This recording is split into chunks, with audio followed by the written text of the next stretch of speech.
Bom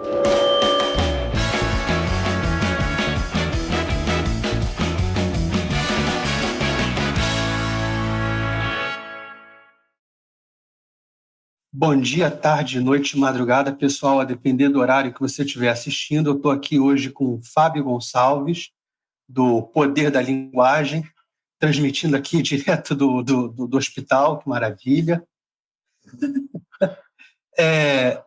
Antes de eu começar a conversar com o Fábio, eu vou pedir aquelas 4 ações do YouTube, que é ativar o sininho, curtir, comentar e se inscrever no canal, para o YouTube entender que você está assistindo o vídeo e tal, que você está interessado no vídeo, no canal e tudo isso. O Fábio tem o canal do Poder da Linguagem, sabe que o YouTube é chatinho, né? Sim. Então, é isso. Deixa eu começar, eu estou vendo o site do Poder da Linguagem, eu vi o canal, dei uma olhada no Instagram de vocês, e você fala o Poder da Linguagem é um curso, não é isso? Na verdade, Um ensino. As páginas. Primeiramente, bom dia, boa tarde, boa noite aí para quem esteja ouvindo. É um prazer estar aqui conversando com o Selmo, né? Uhum. O Anselmo, né? E Selmo Podcast. E, na verdade, o Poder da Linguagem é um projeto que eu e um amigo meu, chamado Guilherme, criamos na internet para trazer algumas dicas e orientações, instruções, indicações de bibliografia, material didático, assim por diante, para quem quer fazer, para quem esteja ensinando a língua, né, para alunos ou filhos, para quem faz educação domiciliar, segundo o que nós chamamos de método clássico. Nós chamamos não, é mais ou menos o nome da coisa mesmo.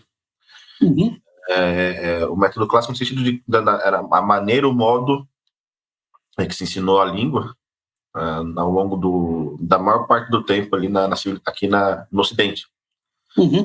Desde pelo menos o fim da Grécia clássica, né, de maneira mais consolidada no período helenístico, e daí por diante, período romano, medieval, e com alguns resquícios, né, com algumas alterações, mas permanecendo ali pelo menos com fundo integral ali na Idade Moderna, pelo menos no início da Idade Moderna, com os jesuítas, sobretudo, e que nos últimos séculos deu uma decaída, né, sobretudo ali com o advento das revoluções científicas e depois com a Revolução Industrial, né? Mas tem alguns grupos, né, em algumas partes do mundo, bastante nos Estados Unidos, né, e agora no Brasil, nos últimos anos, pelo menos na última década, alguns grupos têm tentado recuperar esse modo de educar, né, de ensinar a língua, que é basicamente, claro, em linhas muito gerais e muito simplificadoras, ensinar a linguagem, né, transmitir a linguagem aos jovens por meio das grandes obras literárias. Você fazer todo esse legado, essa transmissão da língua, e não só, também fazer uma transmissão cultural, introduzir o jovem mais adequadamente na cultura geral, pela leitura e análise e estudo de grandes obras da literatura, né, da nossa civilização. Essa aqui é a ideia. Então, o Poder da Linguagem é isso, é um projeto para divulgar isso. Tá? Nós criamos as redes para divulgar essas coisas, e os nossos cursos são outras coisas, têm outros nomes. E aí você tem um enfoque na literatura brasileira, porque maior, já que a linguagem que a gente está falando aqui, eu suponho, seja a língua portuguesa. A língua portuguesa. Sim, exatamente. Assim, nós ensinamos para os nossos alunos a língua portuguesa, daí, né, nós temos que, no máximo possível, dar dar preferência, né, trabalhar preferencialmente com a literatura lusófona, de Portugal, né, ou a brasileira, enfim. Há uma certa dificuldade nesse processo, porque a literatura lusófona, ela não é tão generosa para um público, por exemplo, de 8 a 12 anos, no seguinte sentido. Para fazer esse trabalho de educação da linguagem pela literatura, né, tem alguns critérios para a escolha do texto que será trabalhado. Né? Assim, o coração de uma aula, né, que seria a gramática dentro do trivium, né, É um texto literário de qualidade, né? Uhum. Mas ele tem que obedecer alguns critérios. Então, primeiro tem que ter tem que ter alguma excelência formal, tem que ser bem escrito. Uhum. Resumindo, tem que ser bem escrito. Então, escolha o vocabulário, a construção das frases, as imagens que o escritor usa, tem que ser tudo muito rico. Porque é mais ou menos a matéria-prima a partir da qual o jovem vai aprender, vai assimilar a linguagem, né? E depois vai se comunicar. Então, é o alimento, né? Tem que comer coisa Uhum. boa, né? Coisa boa e rica, nutritiva, para depois ele consiga utilizar isso bem, né? E além do lado da qualidade formal, tem que ter uma qualidade narrativa mais adequada à idade. Adequada à idade, Uhum. da criança, do adolescente, né? É evidente que nós temos muita coisa de excelência formal, né, na língua portuguesa. Sim. Milhares de... Na verdade, não, mas tem dezenas de grandes... De autores, sim, tanto brasileiros quanto portugueses, né? Exatamente, tem dezenas de excelentes, né? Uhum. Agora, quando nós pensamos na narrativa adequada, né, para essa faixa, fica um pouco mais complicado. Tem alguma coisa assim do Olavo Bilac, tem alguma coisa assim do... Mesmo Monteiro Lobato já é assim, o Monteiro Lobato é excelente, nós achamos, né, para entretenimento. Uhum. Então, é muito incentiva, indica, né, para entretenimento, para fazer um estudo, assim, não é tão adequado quanto, por exemplo, o que se usava antigamente, né, que são as fábulas mais tradicionais. Né? O Monteiro Lobato ele tem fábulas, né? Só que ele faz aquela fábula tentando trazer para o contexto brasileiro, e às vezes fica aquela coisa meio jocosa, né? meio, Uhum. e aí, assim, do ponto de vista formativo, é bom, mas parece que não é a melhor coisa. Entendi. Então, a gente, no máximo que dá, né, a gente prefere, a gente busca e utiliza a literatura lusófona mesmo, portuguesa, brasileira, mas quando não dá, a gente busca traduções boas de obras mais antigas, por exemplo, Homero, né, a gente pega boas traduções do Homero e lê boas traduções dos fabulistas antigos, como o Esopo e o Fedro, ou mesmo do La Fontaine, né? Uhum. E, então é isso, a prioridade é coisas que foram escritas em língua portuguesa originalmente, né? Daí quando não dá, né, para contentar, a gente vai e pega alguma coisa traduzida. Por exemplo, agora eu estou lendo com os alunos os contos da Cantuária do Chaucer, um escritor inglês medieval, uma tradução de um contemporâneo nosso, inclusive, né, que é o José Francisco Botelho, é um amigo Uhum. aí de book e tal. Que é excelente, uma ótima tradução. Então dá para trabalhar, dá para fazer também esse processo todo com traduções que sejam boas elas próprias, né? Uhum. Como é que você aproxima criança? Você está falando de 8 a 12 anos. Como é que você os aproxima dos clássicos da literatura, os mostra que eles podem emergir num mundo legal da literatura, de aventura, de ficção fantástica, etc., no momento em que a gente tem uma concorrência pesada de internet, de tablets, videogames, desenhos animados, está tudo imaginado de uma forma que você fica alucinado. E aí você chega, não, olha, pega isso aqui que é só um monte de letrinha que é muito legal. Como é que você consegue isso? Olha, é difícil, assim, é difícil a depender do quanto a criança está soterrada nesse mundo, né, do digital. Um menino, uma criança ali, já, por assim dizer, viciada nessas coisas, ela fica o dia inteiro jogando videogame, ela fica o dia inteiro vendo internet, vendo vídeo, naqueles Uhum. vídeos super estimulantes e tal. Fica mais difícil realmente, senão não tem milagre. Ela já está assim com a sensibilidade muito embotada para coisas fora desse mundo das telas, né? Uhum. Porque assim, a tela, toda essa coisa desse mundo das telas, ele é hiperestimulante. É colorido, Você pega os jogos de videogames, ele é muito apelativo, do ponto de vista sensível mesmo. As cores, os sons, brilhos. E o que acontece se coloca a criança diante de uma coisa que não tem esse apelo visual, nesse nível, ela se desinteressa. Assim, o cérebro dela ele funciona para não se interessar mais por esse tipo de coisa. Fica embotado, tudo parece muito cinza e sem graça em face daquilo que ela costuma ver, né? Então é claro que você pega um sujeito que está ali o dia inteiro, ele joga 8 horas de videogame por dia, se eu colocar um livro na frente dele, assim, pode ser a coisa mais interessante do mundo. Não vai. Uhum. Então, assim, inclusive nós já escrevemos um e-book sobre isso, chama Como Fazer Seus Filhos Se Interessar pelos Clássicos, né? E fizemos uma live outra vez lá no perfil do Instagram do Poder da Linguagem falando sobre as telas, né? Então, assim, nos casos mais extremos é assim, a família tem que conversar com a criança, fazer um trabalho de desintoxicação primeiro, e limpando aquilo, diminuindo tal, aí dá para começar um trabalho de formação mais efetivo. Agora, de modo geral, para crianças que não estão nesse estado aí, é o seguinte, as crianças, elas se interessam por esse tipo de narrativas que você falou. Uhum. Aventuras, heróis, batalhas, coisas fantásticas, elas se interessam por isso. E aí a ponte, inclusive para tirá-las do mundo virtual, é um adulto fazer uma boa apresentação dessas histórias para elas. Assim, por si é muito difícil. Assim, a criança está ali na disputa, tem um videozinho no YouTube e tem um livro lá na estante da casa dela, ou na biblioteca. Uhum.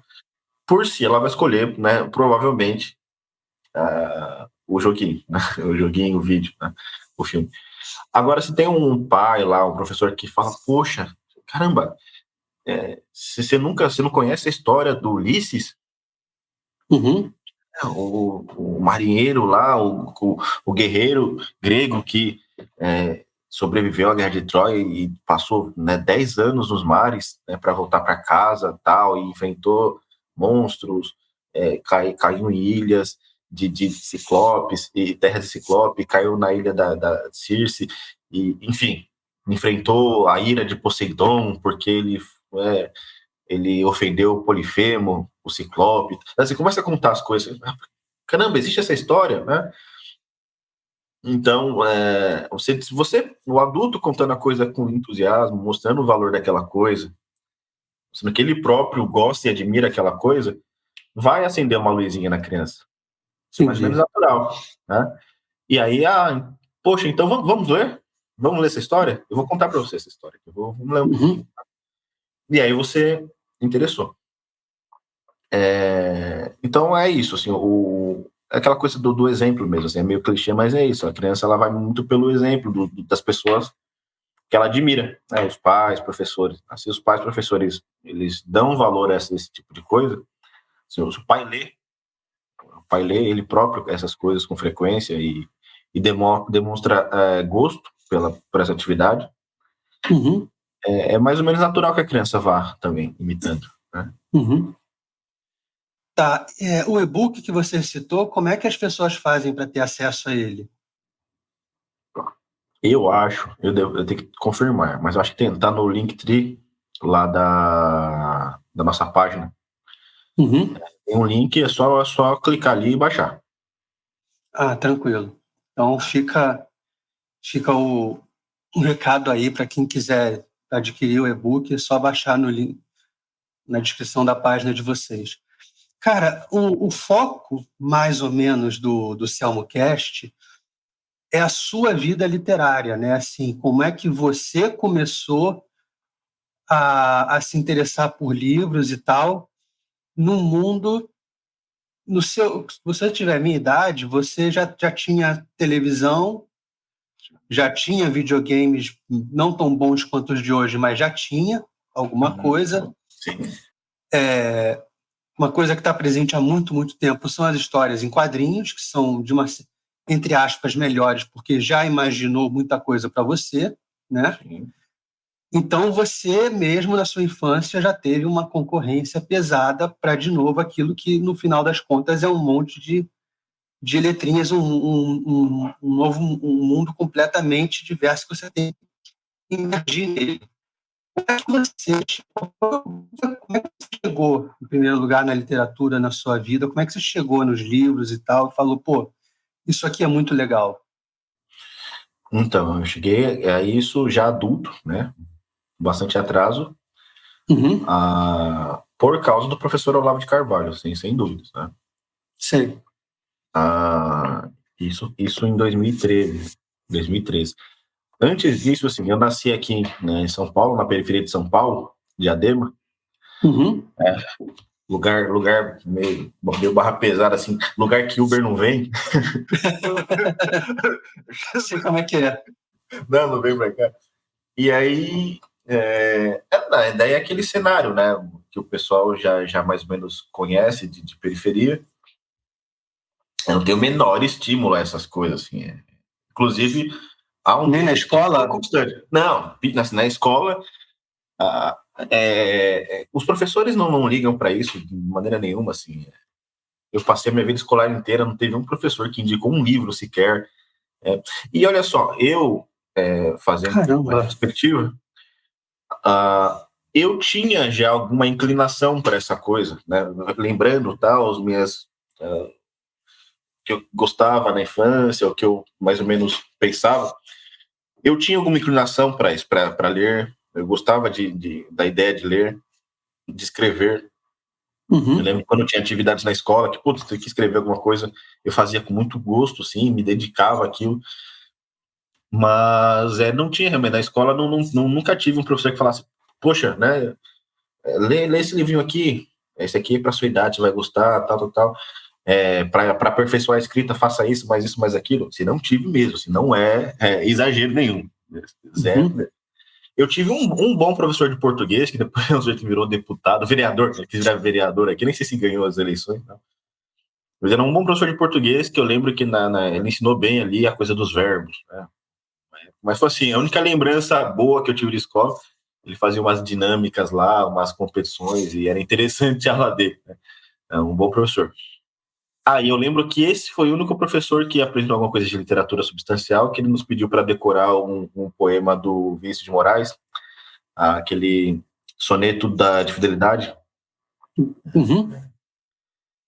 E foi assim, a única experiência literária melhor que eu tive durante toda a vida escolar.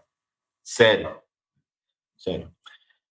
Então a escola não deu, e assim, fora a relação com os professores, o ambiente com os alunos ele é hiper desestimulante, né, para coisa, porque quem se direciona e vai para esse lado acaba sendo taxado como nerd, né? Como bobão, tá todo mundo no Uhum. funk e tal, na zoação pesada, né? O cara que pô, você vai ficar lendo, cara, você vai ficar lendo literatura aí e tal.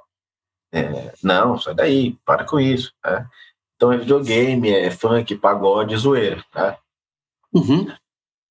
Então eu passei a vida assim, toda a infância, adolescência, assim, meio que sufocado por esse ambiente, né? Essas minhas tendências e inclinações, a gente estava sufocado dentro desse ambiente. E aí, então, eu passei a escola toda, saí, acabei daquele jeito. Eu lembro que no terceiro ano do ensino médio, já no segundo ano, o governo começou a dar os livros de literatura clássica. Chegava todo mês lá um pacote lá para os alunos com dois títulos, ou um livro lá, um livrinho de literatura brasileira, né? Tipo, tinha até internacional também, tem até os livros aqui. Chegava de Machado de Assis, Cecília Meirelles, coisa boa mesmo, né? Tchekov. Chegava, só que ninguém sabia o que fazer com aquilo. Assim. O pessoal recebia, levava aquilo para casa e guardava Como é lá. que se usa isso aqui, né? Que é isso? Imagina, o moleque tá lá durante a escola inteira, assim, o cara não sabe, aí, assim, aquela coisa, né? Quase a totalidade dos alunos saem do ensino médio analfabetos funcionais. Isso aí não é. As estatísticas mais benevolentes comprovam isso. As mais Uhum. boazinhas, né? tipo a do INAF. A do INAF lá não é nem tão rigorosa a prova lá, o método que eles usam, aliás, né? E tem essa informação. Só 8% dos jovens conseguem, 9% dos jovens do ensino médio conseguem ler, né? Então imagina você pega esse jovem lá na periferia aqui de Diadema, aí você dá um Machado de Assis para ele. Não, é um negócio traumatizante, ele não vai conseguir ler aquilo de maneira nenhuma. Né? Não dá. Então eu lembro, essa coisa, tinha inclinação, tinha o desejo, né? Eu lembro que eu peguei assim, Memórias Póstumas de Brás Cubas, eu vou ler isso aqui. Tá? E eu li tudo, assim, eu não entendi nada. Você entendeu? Assim, eu fui lendo assim na marra mesmo, porque eu queria ler a coisa, né? Mas eu não entendi nada.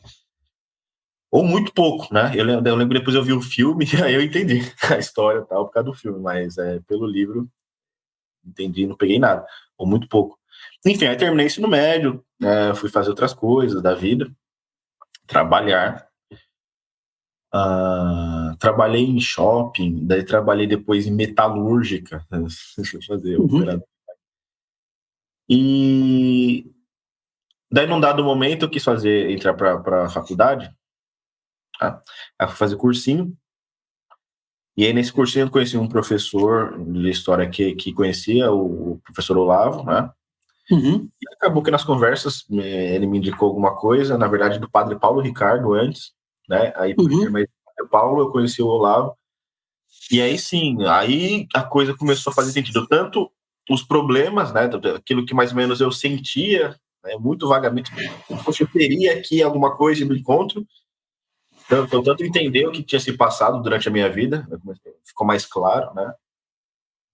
Tanto um caminho a seguir, né? Tá, então já que você não teve aqui, porque a mensagem dele era muito essa, tá? Ó, eu sei que vocês não tiveram aqui na base, agora vocês têm que correr atrás do prejuízo, faça isso, mais aquilo.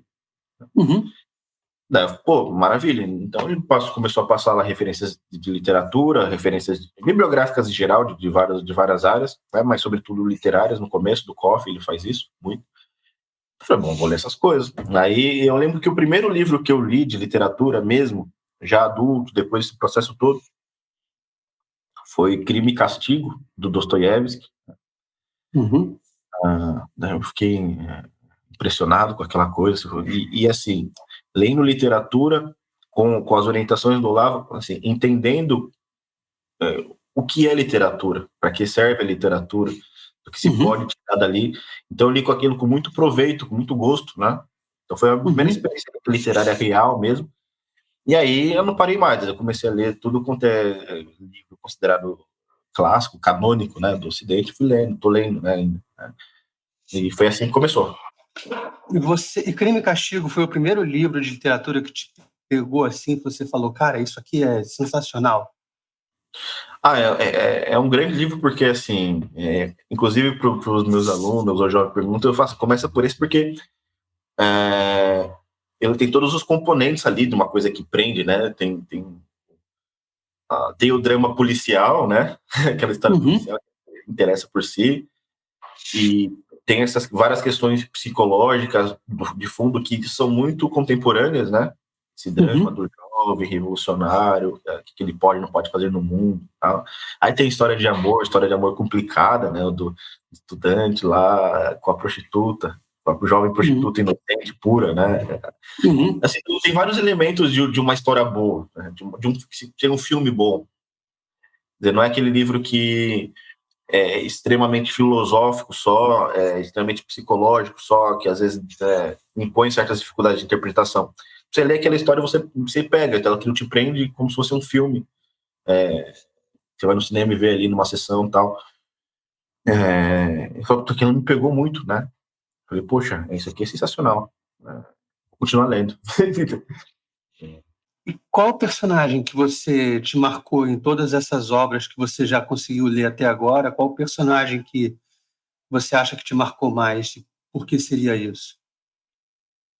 Olha, eu acho que é o melhor livro em prosa que eu li, eu acho que é o melhor mesmo, é Don Quixote, né? Então, Don Quixote marca muito. O Sancho marca muito, o Sancho Panza também. Os dois são personagens marcantes demais. Ulisses, né? O Odisseu é personagem muito marcante, né? Toda a trajetória dele é muito marcante. E o desfecho da história dá um retorno a Ítaca, né? Quando ele retorna a casa, é uma coisa assim impressionante. Ele retornando como mendigo e tal, para escapar das emboscadas dos pretendentes da mulher lá, que estavam enchendo o saco da mulher, 10 anos lá. O reencontro dele com o filho, o reencontro dele com o cãozinho dele, assim, tudo isso aqui é uma coisa que me marcou muito na literatura. O próprio Raskolnikov, do Crime e Castigo, ele é um personagem muito impressionante, né, muito marcante. Enfim, tem alguns, né? Tem alguns personagens bons. Não, tem vários. Eu não conseguiria elencar assim, qual que marcou mais. Eu acho que cada obra assim, eu leio com atenção para tirar realmente assim, o que tem de melhor ali nos personagens e o que deles eu consigo ver como espelho, né, da vida real. Reflexo da vida, né? E sempre dá para pegar alguma coisa, né? Sempre dá para pegar coisa boa de todo mundo, né? Como é que você consegue relacionar tanto para você quanto para os seus alunos, que você consegue mostrar ou enxergar a relação da literatura, do que acontece numa obra literária com o cotidiano? Então, que nem eu tenho eu coordeno um cursinho aqui em São Paulo. Esse ano eu tenho dado aula de redação. E aí eu peguei algumas alunas ali, uns alunos mais interessados. Daí eu faço uma chamada de vídeo toda quarta-feira aqui, uma aula, né, virtual. E a aula é assim, né, não é só falar de literatura, a gente pega um texto, né, um conto, um poema curto, que dá para ler ali em 1 hora. A gente lê, eu vou lendo ali, lendo e comentando, assim, né, para mostrar como se interpreta um texto e já dando uma interpretação geral, falando de literatura como um todo, né. Faz tanto trabalho de ensino da leitura mesmo, no sentido mais básico, literal, né, como você lê uma frase e a compreende, mas também essa coisa de mostrar o que a literatura pode nos ensinar, né, de maneira mais ampla e profunda. Então, assim, né, eu sempre escolho textos que eu falo, poxa, eu acho que isso aqui tem alguma coisa a ver com esse pessoal. É claro que toda história clássica tem a ver com todo mundo, né, em alguma medida. Só que umas é mais direto e outras são mais indiretas, né? Se você pega qualquer obra do Shakespeare, você vai tirar alguma coisa ali. Isso que acontece no seu bairro, entendeu? Sei lá, tem a Lady Macbeth no seu bairro ali, tem o Hamlet no seu bairro, talvez. Mas é mais difícil, é mais indireto essa percepção, né? O cenário antigo, os dramas ali, é tudo um pouco mais distante. Agora pega assim, uma crônica do Nelson Rodrigues, né, um conto do Machado de Assis até. Outro dia eu estava lendo um conto do Érico Veríssimo, chamado As Mãos de Meu Filho. É um conto belíssimo, belíssimo, belíssimo, que mostra a trajetória de um rapaz simples, né, que foi criado só pela mãe, porque o pai era um beberrão, assim, um sujeito totalmente incapaz. E a mãe foi lá, passou a vida costurando para pagar os cursos do filho, cursos caros de piano, tal. E aí todo o conto se passa dentro de um espetáculo, que é mais ou menos a apoteose social do filho. Tá toda a comunidade, as pessoas mais importantes ali da comunidade o assistindo e o reverenciando, tá? E o Veríssimo vai contando a história da família pelos pensamentos dos pais que estão ali vendo, né? Tanto o pai lá, o que não ajudou com nada, quanto a mãe que fez tudo. Eles vão fazer retrospectiva, e essa retrospectiva é embalada pelas músicas que o filho está tocando. Assim, é uma coisa belíssima, né? A forma que ele constrói. Mas você tem todos os elementos ali da vida de um jovem qualquer, de uma periferia de São Paulo, por exemplo. Isso aqui está ensinando, né? O sacrifício de uma mãe, né? Como isso é recompensado, a compaixão dessa mulher para com o homem que foi um vagabundo e a virtude que há nisso, né? Mas é a virtude do arrependimento do pai, né? Então, olha só, vocês às vezes também cometem erros profundos na vida e podem se sentir como eles, e vocês precisam de uma pessoa piedosa como essa mãe aqui.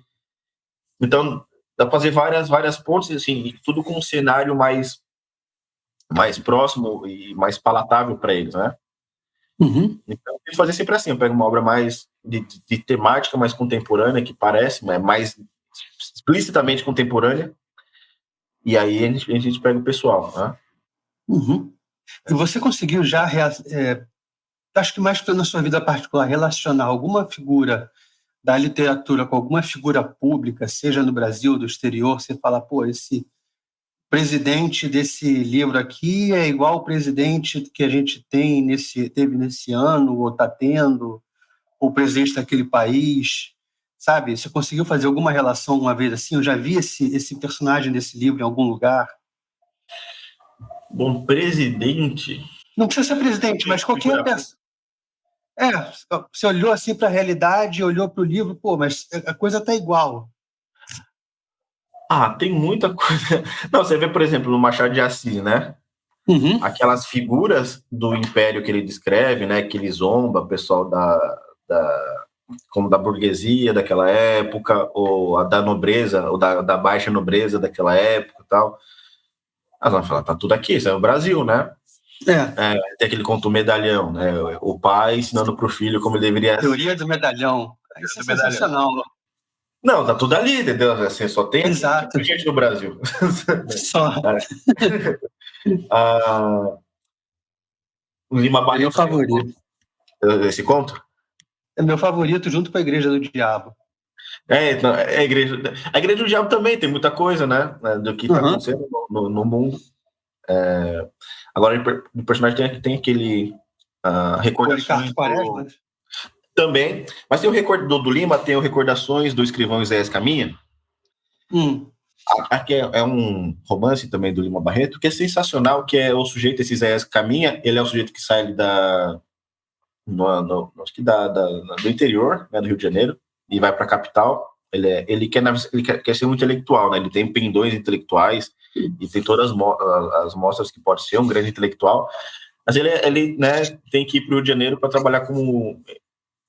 ele quer estudar, mas ele acaba arrumando um carguinho de jornalista para se manter, né? O pior possível. E aí ele mostra o mundo de uma redação ali né, da virada do século ali, né? Fim do século XIX, início do século XX. Assim, cara, é qualquer redação de hoje, entendeu? Uhum. É qualquer redação de hoje. A manipulação da coisa, os interesses, né, os personagens, a falsidade, a politicagem. Exatamente. Você entra numa redação e fala, não, cara, esse cara da Globo aqui, ele tava lá na redação do Isaías Caminha, com certeza. E aí tem um episódio, né, nesse romance, que ele ainda é inocente, né? Antes de conhecer esse submundo aí do jornalismo, quando ele chega no Rio de Janeiro, ele vai ao Senado, ele vai ao Senado, né? Uhum. Na capital. E aí ele chega lá e fala, caramba, ele tinha assim, várias ideias assim grandiloquentes, né, sobre os senadores, a república, os senadores, grandes homens, discursos, né, poderosíssimos, né, com Cíceros, Rui Barbosa, né, aquelas coisas, né. Daí ele chega lá, sessão, os caras dormindo, né, e voltando uma questiúncula lá, sem valor nenhum, e debatendo aquilo ali como se fosse uma coisa valiosa e do jeito mais idiota possível. Daí ele sai dali assim, decepcionadíssimo. É isso aqui que é o meu país, porque assim, o Senado reúne ali as pessoas, em tese, as pessoas melhores da elite. São os velhos, né? O Senatus é a casa dos velhos, né? Então são os máximos representantes. Os mais sábios e tal. Os mais sábios, a casa dos sábios. Daí ele chega na casa dos sábios e vê aquele pessoal daquele jeito, dormindo e discutindo qualquer coisa ali, e um elogiando o outro também, né, com aquela coisa, aquela falsidade, Fala, poxa, né? E aí é isso, né? E é isso que é o Brasil. Isso, cara, eu vejo uma sessão do Senado ali, qualquer discussão, ele fala, É o cenário um pouquinho piorado, mas é a mesma coisa, né? Uhum. Então, é a transmissão do romance, né? Pela TV. Exatamente. Não, cara, o Lima Barreto tá sentado ali agora vendo aquilo, né? É a mesma coisa. Você já escapou de alguma situação na sua vida ou entrou em uma situação boa porque você tinha vivido essa experiência na literatura? Cara, não sei se conscientemente, né? Uhum. Talvez de maneira consciente, porque essas coisas realmente vão impregnando. Você vai percebendo que, na medida que você lê literatura com essa consciência, essas coisas vão se incorporando. Essas experiências que você adquire na obra literária, elas vão se incorporando mesmo. Parece que você viveu aquela coisa e ela se confunde com as suas experiências diretas mesmo da vida, de modo que seja difícil discernir assim, puxa, essa coisa aqui eu fiz por conta daquela obra, né? Ou eu deixei de fazer por conta daquela experiência. Eu acho que, pelo que eu percebo, a coisa mesmo mistura. Agora, o que eu percebo assim, por exemplo, essas experiências tipo Raskolnikov do Crime e Castigo, né? Cara, isso aqui é um jovem, né? O Raskolnikov, o protagonista desse romance do Dostoiévski, ele é um jovem que se acha muito espertão, né? Muito sábio, muito inteligente. Uhum. E que, por isso, ele acha que tem todo o direito do mundo de matar uma velhinha, né? Vem pegar a herança dela. Para pegar a herança dela, né? Porque ela cobra o aluguel dele, né? E ela é uma usurária, ela como pode, assim, né? Ela fica vivendo de renda aí, e ele, que é um rapaz com grandes ideias que pode revolucionar a sociedade, né? Morando lá no muquifo, sufocado, febril, sem meio de fazer nada. Isso aqui não pode ser, né? O mundo tá dos avessos, então eu tenho que colocar em ordem na base da machadada, né? Uhum. E aí, isso aqui, assim, por exemplo, eu estudei algum tempo na USP. Uhum. Eu fui fazer curso de História na USP e não concluí, fugi de lá. Né? Mas assim, você vê assim, cara, a pessoa é mais ou menos Raskolnikov mesmo, todo mundo ali se acha assim. Se não individualmente, pelo menos enquanto coletivo, eles se imaginam daquele jeito, né? Quer dizer, só que a véia usurária não é a mulher que cobra aluguel, né? É o reitor da faculdade, ou é o governador, ou é uma classe inimiga, né? Uhum. Que eles têm todo o direito de assassinar, porque eles têm a ideia muito clara, né, de como mudar o mundo, de como melhorar toda a situação, o panorama. E só não fazem porque não tem os meios, ou porque alguém os oprime, Os né? limita, né? Os limita. Então, exatamente. Então, são todos, né, se acham super-homens, né, ou Napoleões, Bonaparte, que são os verdadeiros motores da história que estão sendo limitados ali e que poderiam muito bem acabar com essa limitação, né? Teriam todo o direito moral, assim, de acabar com essa limitação. Então, assim, dá para evitar entrar numa dessas, porque você sabe, cara, isso aqui é aquele cara lá, é o Raskolnikov. Uhum. Eu nunca vou entrar num negócio desse aí, porque eu sei, né? Assim, dá para saber os mecanismos psicológicos profundos, o que os impulsiona, né? As ilusões, as falsidades que estão por trás dessas coisas aí, as burrices que estão por trás dessas coisas. Né? Então não cai, assim, né? Mas aí é uma experiência literária mesmo que te. Você decifra a partir da sua experiência literária. Por exemplo, mesmo a própria coisa do Don Quixote, né? O Don Quixote é um personagem excelente, né? Ele é um homem bom, no fim das contas, né? Um homem muito bom. Mas que, de uma certa forma, ele também viveu num mundo de ilusão. Né? Quer dizer, ele é o revolucionário que está certo, no fim das contas. Ele realmente estava certo, porque assim, ele entendia o ser humano e o mundo da maneira como eles deveriam ser mesmo. Né? Aí não é a coisa invertida do revolucionário comunista tal, né? Uhum. Só que ele tem esse componente também maléfico, em alguma medida, porque o mundo não vai mudar porque ele quer, né? Também. Uhum. E E aí acaba assim, o mundo acaba batendo nele. Ele acaba apanhando toda hora, ele toma um monte de porrada da realidade, né?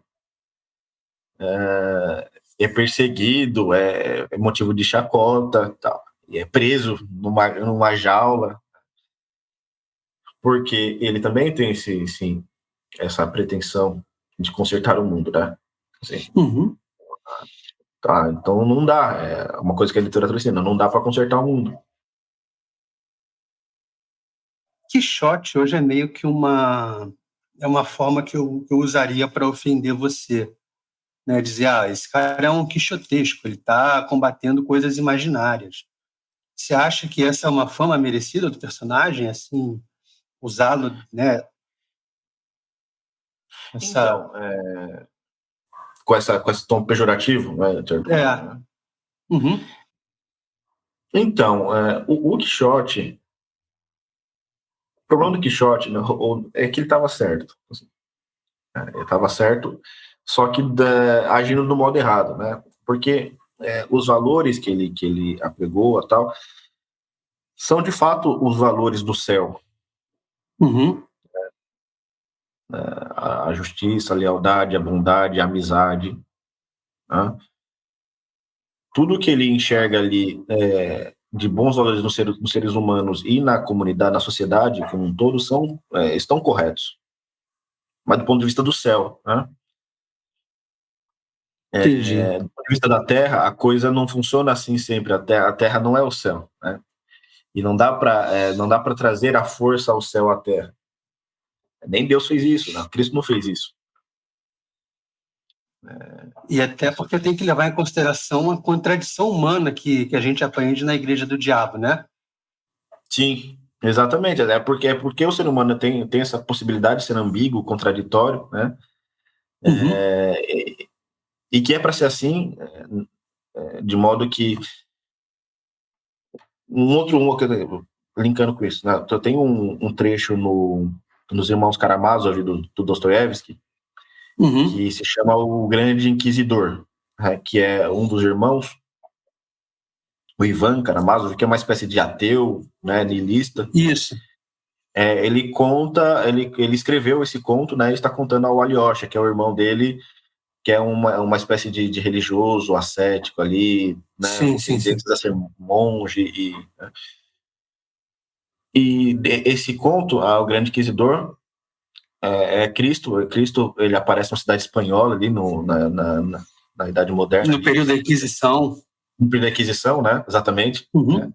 Século XVII, XVI, mais ou menos ali. Ele aparece na cidade espanhola e faz um milagre. Assim, uma moça, uma menininha morreu na multidão ali, no cortejo fúnebre, aparece o próprio Cristo e ressuscita a moça, a menina, e aí imediatamente todo mundo percebe, Cristo voltou. É o Cristo. Uhum. Mas aí os inquisidores prendem o Cristo. Não, isso aqui não podia fazer. Não podia fazer esse negócio que você fez. E aí todo o núcleo do conto é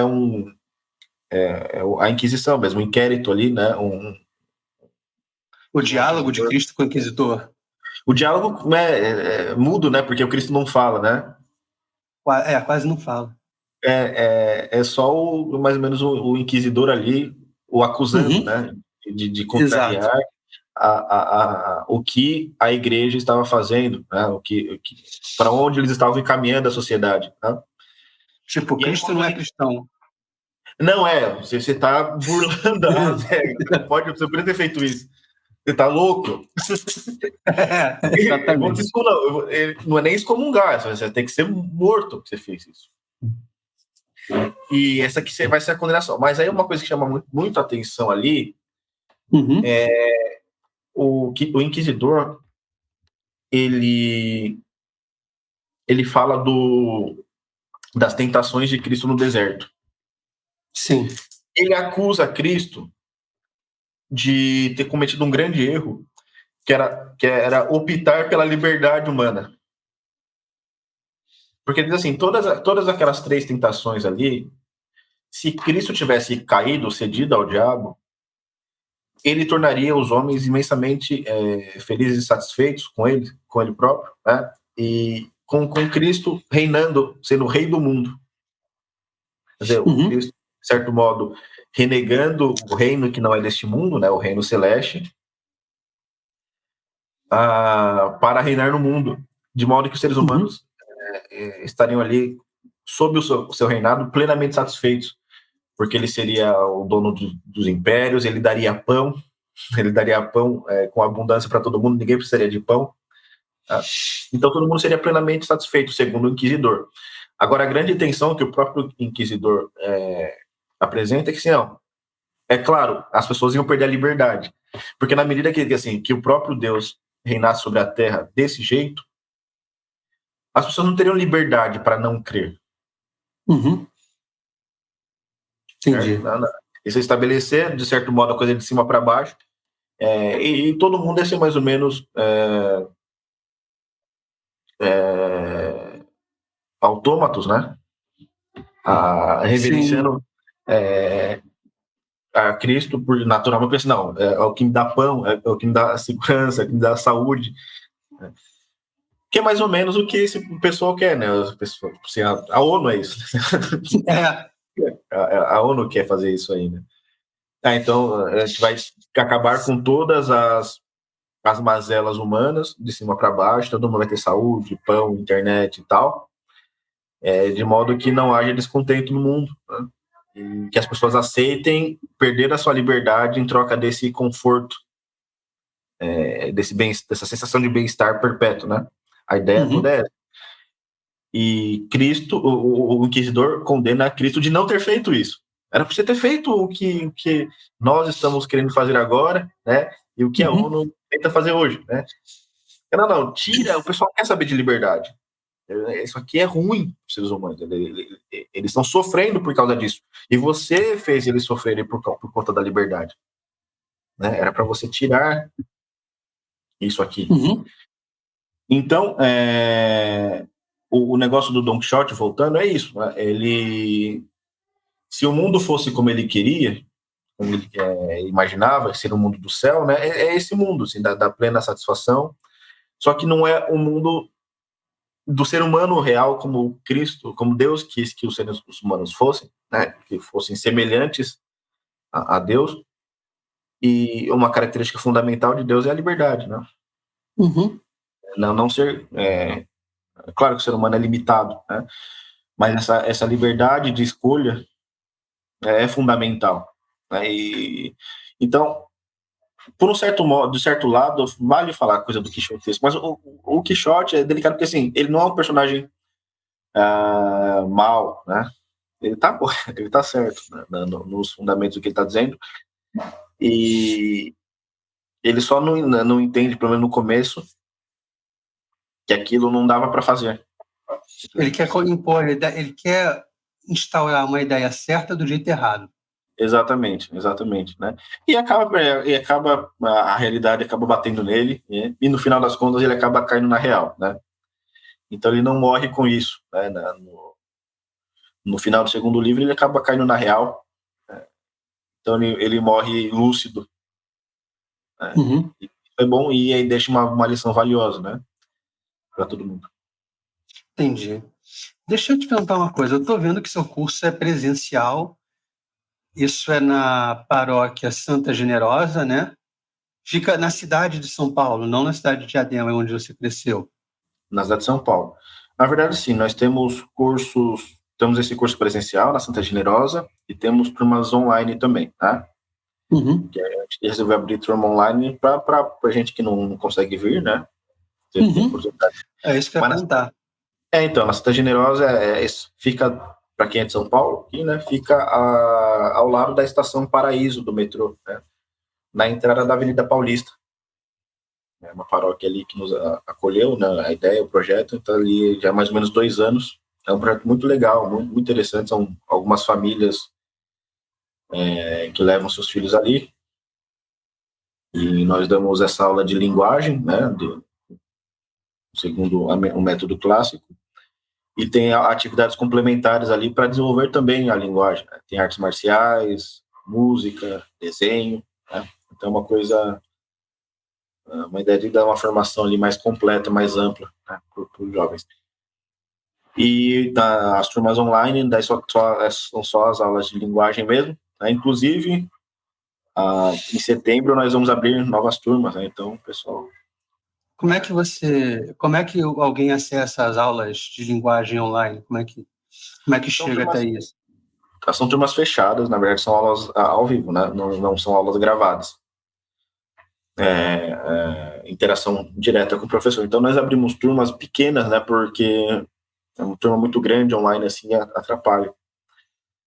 Não dá para fazer um trabalho bom, né? Então nós abrimos turmas, assim, de 10 alunos, por aí, no máximo.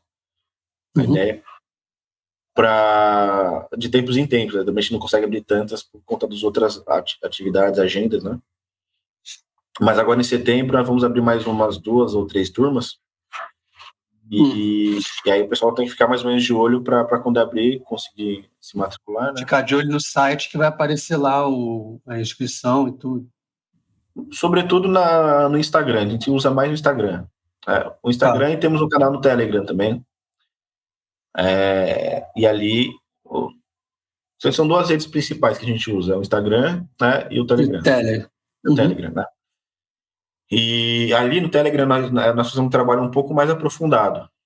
Né? Nós temos um canal que se chama Ensine Seu Filho a Ler Melhor, que a ideia é trazer mais para ali, né, um público mais peneirado de mães e professores que são mais ativos nessa coisa da educação da linguagem, nesse papel, né, que assumiram essa bronca, e que precisam de dicas, de materiais, de conteúdos para aplicar. Então a gente, assim, semanalmente a gente passa esses materiais lá. Então se você entrar lá, você vai ver que tem um monte de exercícios de escrita, um monte de áudios com indicações literárias, uma série de áudios que nós fizemos com leituras e interpretações de trechos literários, tipo fábulas, trechos de Os Lusíadas, introduções históricas a essas obras. Então tem um monte tem uma série de conteúdos nesse canal do Telegram, que é uma coisa mais aprofundada, porque, né, dá ensejo, né, um canal fechado, dá para você colocar áudio grande, dá para você colocar vídeo, funciona melhor do que o Instagram, né? O Instagram é uma coisa mais aberta, a gente coloca conteúdos ali de linguagem de modo geral, alguns textos e alguns carrosséis, alguns vídeos, né? Mas o conteúdo mais robusto está no Telegram. Entendi. Então, quem quiser se matricular no curso, é só acompanhar. Ficar de olho no Instagram. O Instagram tem o link para o Telegram? Tem. Se vocês clicarem ali no Linktree da bio, né? Tem o canal do Telegram. Tem o canal do Telegram. Perfeito. Cara, muito, muito legal o projeto. Eu ouvi falar de vocês lá pelo Senso em Comum, né? O Felipe Trielli citou você especificamente, falou bem, falou, pô, a gente tem que trazer esse cara aqui, lá, né? Tinha que levar você lá para o Senso, para a live deles, para você falar do poder da linguagem lá. Eu falei, eu vou passar à frente do Senso em Comum. Tô nem aí. Muito bom, muito bom. Tô nem aí, vou passar à frente. E você é professor, tá aqui na descrição, junto com Guilherme Mellen, né, o outro professor. Vocês são professores de humanidades. O que é uma humanidade? Qual é o conceito disso? É o que você chamaria hoje também, mas no sentido melhor da palavra, do termo de cultura geral. Quer dizer, conhecimentos de história, geografia, artes, filosofia. Só que tudo isso de maneira assim, mais ou menos integrada, né? É como se fosse acessório da linguagem, né? Exatamente. Você vai ler os Lusíadas, né? Você não precisa, para compreender aquilo bem, você não precisa de conhecimentos apenas linguísticos, no sentido estrito. Assim, se você dominar muito bem a língua portuguesa, você vai entender um pouco daquilo. Para você entender bastante daquilo, você tem que ter conhecimento de várias outras ordens, né? De história, de geografia, de mitologia, a religião comparada, e por aí vai, né?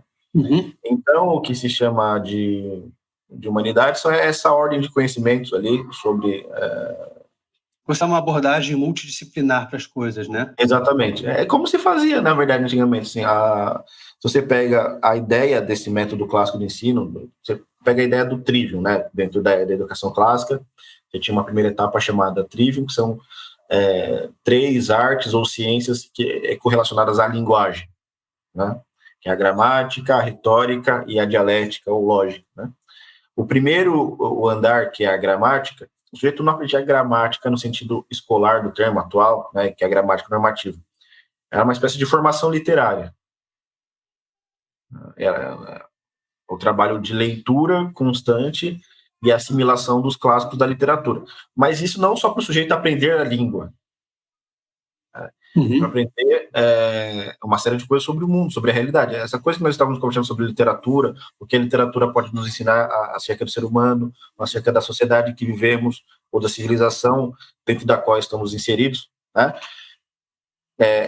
Mostrar para o aluno como ele pode tirar essas coisas, essas referências todas de dentro da literatura, né? E fazendo isso, colocando essas referências, mostrando, né? Então tem todo um trabalho de introdução cultural, de contar quem são os grandes personagens da história, os grandes sábios, os grandes artistas, o que fizeram, uma história panorama de história da arte, de geografia, enfim. Né? Então você vai ensinando para o aluno ali, a partir da leitura da obra literária, uma série de assuntos correlatos para que ele tenha, assim, ele saiba onde está pisando, né? Entendi. Isso aqui, né?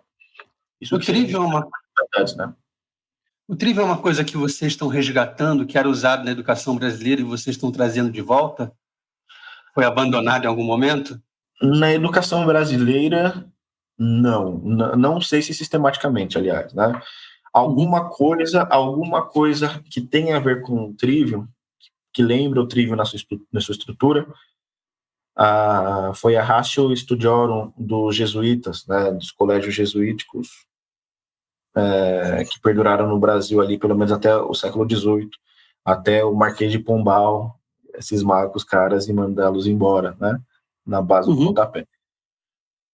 Mas mesmo ali nos jesuítas não se praticava o trivium estrito sensu, né? Essa educação chamada trivium, essa pedagogia, ela vigorou mesmo na Idade Média. Ela começa a se desenhar no período helenístico,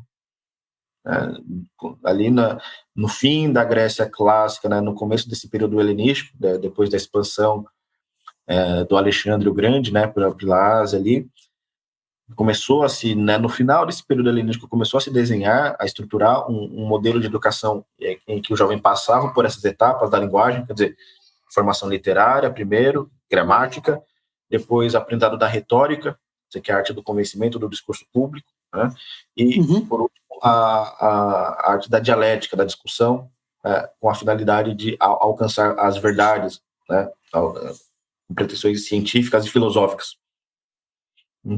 Então, isso começa a se desenhar no período helenístico. Os romanos copiam esse modelo, eles aprendem, assimilam e copiam esse modelo, começam a utilizar também em Roma, no Império Romano. Tá? E aí isso ganha uma forma definitiva. Isso aqui é o trivium, né? Na Idade Média. Na Idade Média.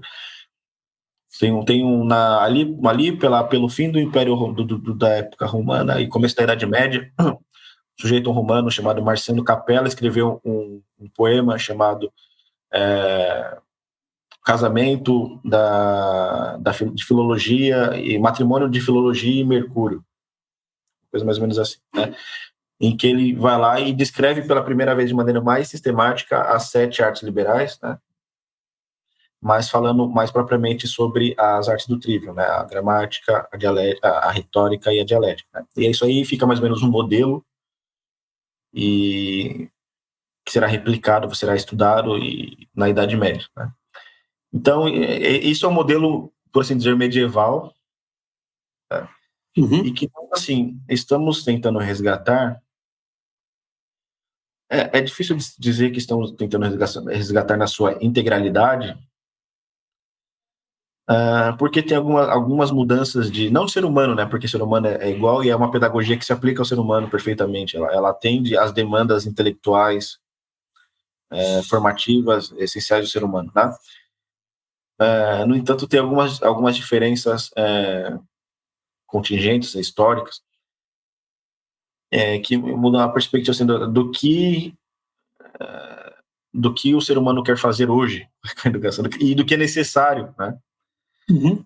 Quais são as pretensões, ambições e encartes ali das pessoas no mundo atual e até onde elas querem ir com a educação e do que é necessário também. Então, assim, vamos fazer no Brasil um projeto para educar a pessoal segundo o trilho e tal, então vamos ensinar a gramática aqui, a retórica e tal. O pessoal tá com muita dificuldade para ler, né? Assim, sabendo ler o básico, assim. Então, um projeto assim muito grande nesse sentido, às vezes é meio um pouco deslocado da situação concreta. A situação está muito, muito corrompida, né? Então, parece que tem coisas mais fundamentais primeiro, para depois pensar num projeto talvez de educação clássica no sentido mais amplo e penetrante.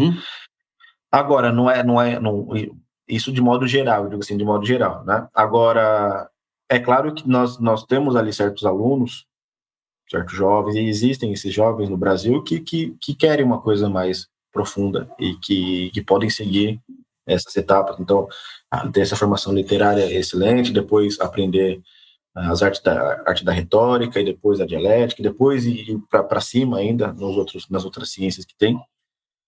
Mas eu digo assim, de modo geral, o nosso projeto Poder da Linguagem, ele ainda não se propõe a fazer, né, essa educação do trivium de maneira integral. O que nós estamos oferecendo é a parte inicial do trivium, que é a gramática. Né? A gramática no sentido antigo, que é essa formação literária.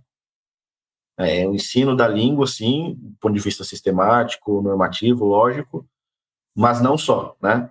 Isso, transmissão da língua, a partir dos modelos melhores da língua, junto com uma transmissão cultural. Entendi. Quem é o público, assim, mais ou menos o público-alvo do poder da linguagem? Porque eu imagino que não sejam pessoas muito abastadas, ou vocês não pensaram nisso? Como é que funciona? No sentido sociológico, assim, socioeconômico, é variado, assim, pelo que a gente percebe, é um público variado do ponto de vista regional e socioeconômico, né? De tudo quanto é canto. Inclusive, eu tenho uma turma online que tem dois alunos da Itália, né, são irmãos, né, italianos. À noite, o Guilherme tem uma turma que tem o pessoal dos Estados Unidos. E aqui no Brasil, de tudo quanto é lugar, né, no Brasil, e tem uma diferença sociológica ali, socioeconômica, por assim dizer, né? Mas, assim, do ponto de vista dos interesses, são famílias, assim, que a mãe ou o pai, em algum momento nos últimos anos, percebeu, caramba, a escola não está funcionando. Não está dando certo, assim, eles estão ensinando porcaria, o que é bom, eles não estão ensinando bem. Eles começaram a perceber essas estatísticas de analfabetismo funcional, o pessoal está chegando ali no final do ensino médio e não são capazes de ler e compreendendo aquilo que leem. A pessoa está entrando na universidade assim, então eu não posso deixar que meu filho caia nessa história. Daí o pré-ENEM que você está fazendo, o pré-vestibular. Entra nisso, né? Mas entra um pouco nisso. Mas ali, as famílias mais preocupadas, que é o público que mais conversa com a gente, são famílias ali que têm filhos mais novos, né? Tem filho de 6, 7, 8, 10 anos, que falam assim, poxa, eu tenho que fazer uma coisa agora para que lá na frente meu filho não caia nisso. Então, são famílias que mais ou menos, né, com maior ou menor intensidade, estão assumindo uma posição na educação dos filhos ali. Que é uma coisa muito boa, né? Porque a perspectiva normal, a perspectiva geral aqui do Brasil é que não. O Estado educa, a gente está nos livramos dessa bucha. Quer dizer, eu vou sair para trabalhar, eu vou botar meu filho na escola, e daqui a 10 anos ele vai ter uma pessoa educada em casa. Entendi. Aí quando começou a perceber assim, não, caramba, não estão aparecendo essas pessoas educadas, pelo contrário, eu não reconheço mais meu filho, ele é um menino bom e virou um maluco revolucionário aí, ela tem que fazer alguma coisa, né? Então é isso que as famílias estão fazendo. Só que assim, como que eu faço isso? Essa é a grande pergunta das mães e tal. Como eu ajudo meu filho? Como eu tapo os buracos que a escola deixou? Uhum. E aí tem uma série de pessoas, de professores, de pesquisadores, né? Tem vários perfis conversando com esse público, né? Não só a gente, pessoas muito boas, fazendo coisas muito boas, né? E nós entramos ali também para colaborar com isso, né? E a nossa perspectiva desde o começo foi assim, dar soluções práticas, né? Então, assim, que exercício você pode fazer, né? Que livro você pode ler com a criança, que texto você pode ler para fazer essa educação, quais são as etapas dessa educação da linguagem, né? Uhum. Você precisa aprender para ensinar o seu filho, assim por diante, uma abordagem um pouco mais prática, né, para os pais poderem fazer isso. Como é que as pessoas estão achando o poder da linguagem? Como é que elas estão chegando até vocês? Por que canais, que meios? Olha, por um lado, por algumas indicações, né? Desde o começo, o professor Olavo ajudou bastante a gente ali, divulgando no seu perfil. A primeira live que nós fizemos no canal, no YouTube, né?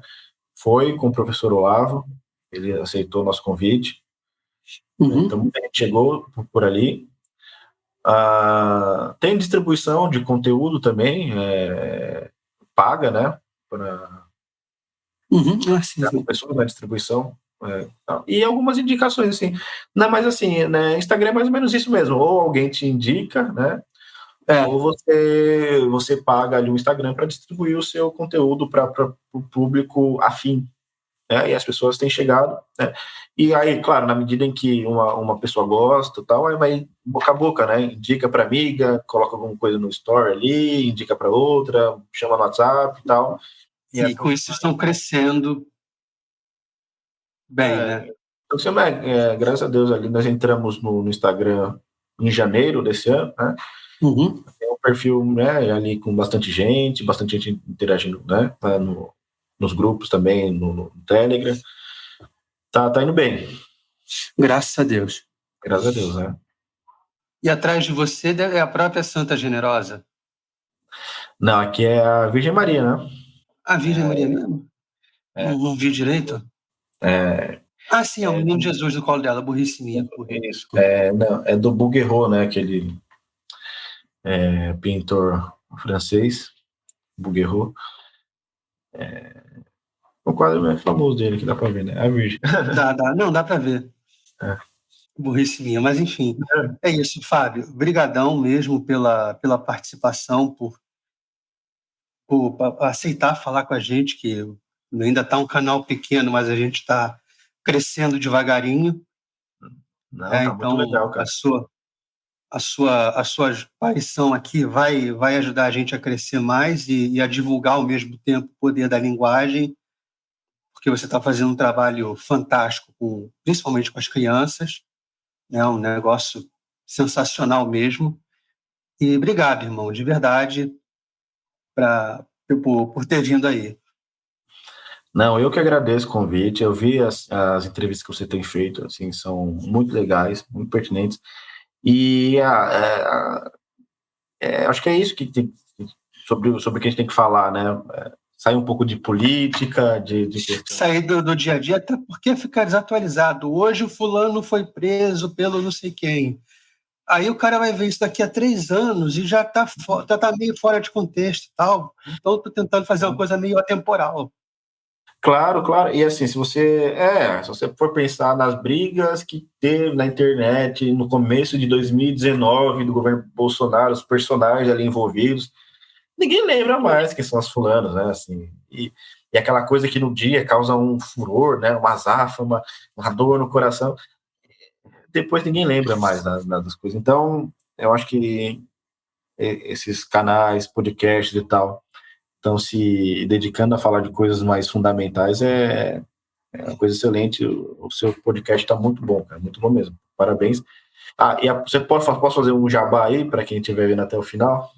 Pode. Tranquilo. Quem quiser adquirir, né, tem o meu livro, que se chama Um Milagre em Paraisópolis, né? Onde adquire? A Amazon, eu publiquei pela editora Danúbio, né? A Amazon, o site da editora Danúbio, é uma novela, né? Que eu publiquei ano passado, chama-se Um Milagre em Paraisópolis.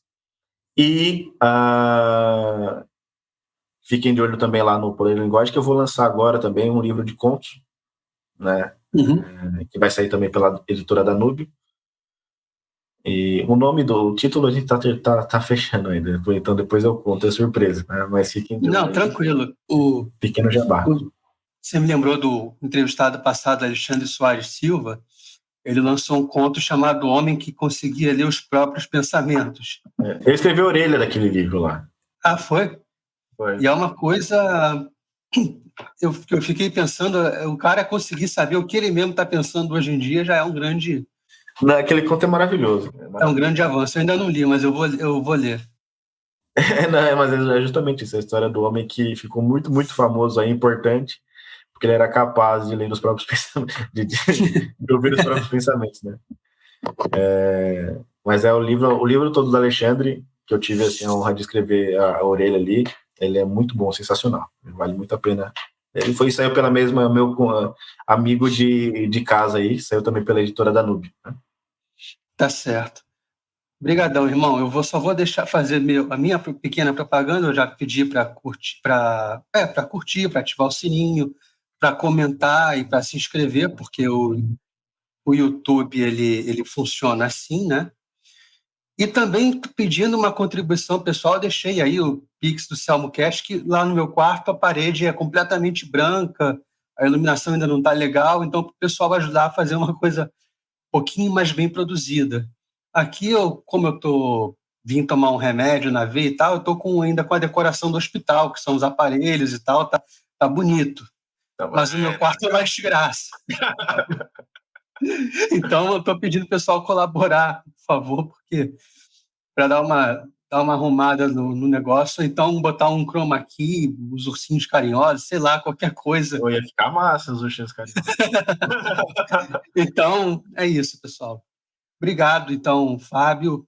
Eu agradeço por ter participado. Peço para você compartilhar onde você puder, onde você conseguir, para a galera conhecer o SelmoCast também, como vão conhecer o Poder da Linguagem, pela minha meia dúzia de inscritos. Então, é isso. Eu agradeço. E que bom que você gostou das entrevistas anteriores. Eu espero continuar fazendo coisas legais assim.